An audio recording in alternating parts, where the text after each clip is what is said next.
Mesdames et messieurs, bonsoir, bienvenue sur Alimar TV, le journal Les Titres.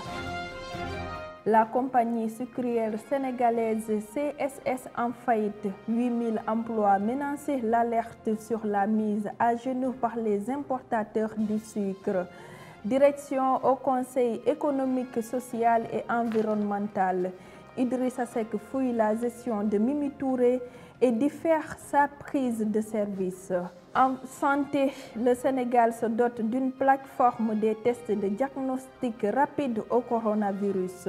Nous parlons toujours de la santé, une maladie mystérieuse. 300 pêcheurs sont revenus avec une pathologie encore inconnue. Thiaroye-sur-Mer et les villages lébou en alerte.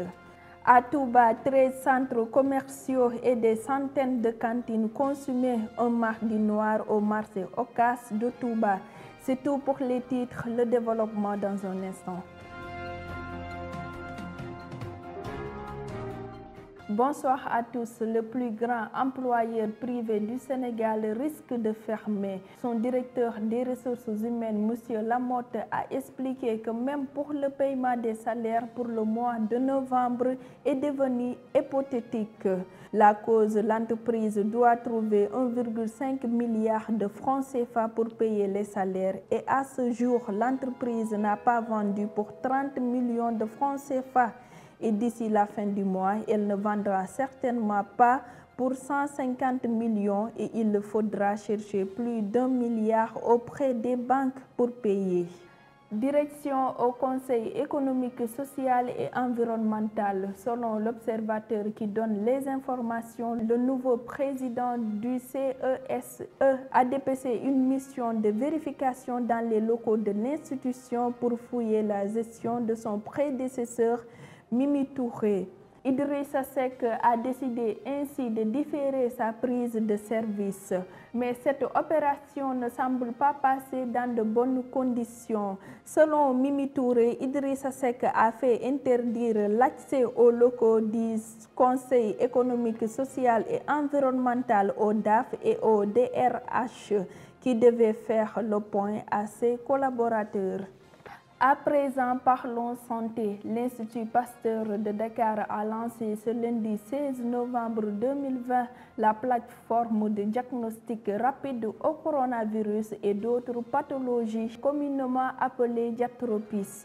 Une initiative qui vise à améliorer l'accès au diagnostic des maladies épidémiques et les maladies tropicales négligées au Sénégal et en Afrique. Diatropis est la première plateforme à but non lucratif de fabrication des tests de diagnostic rapide entièrement dédiés aux épidémies. Nous parlons toujours de la santé, mais cette fois-ci, la maladie mystérieuse qui a été découverte au Sénégal par des pêcheurs.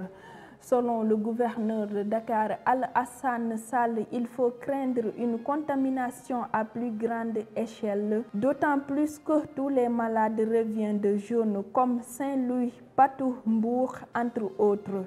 Le gouverneur était ce mardi à Thiaroye en compagnie du maire de la commune pour rendre visite aux malades et s'est entretenu avec les médecins qui s'occupent des patients.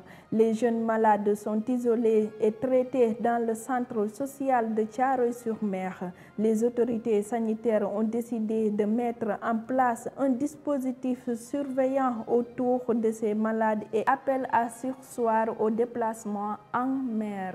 Le nom de cette maladie mystérieuse reste pour le moment méconnu. Le ministre de la Santé a effectué des prélèvements et les résultats sont attendus pour percer le mystère.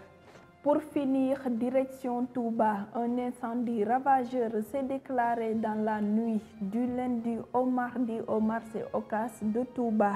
En attendant de connaître l'origine de l'incendie, 13 centres commerciaux constitués d'une centaine de cantines ont été consumés, sans compter des étals et autres magasins installés aux alentours de ce marché. C'est la fin de ce journal. Merci de l'avoir suivi. Je vous donne rendez-vous la semaine prochaine. D'ici là, portez-vous bien sur Alimar TV.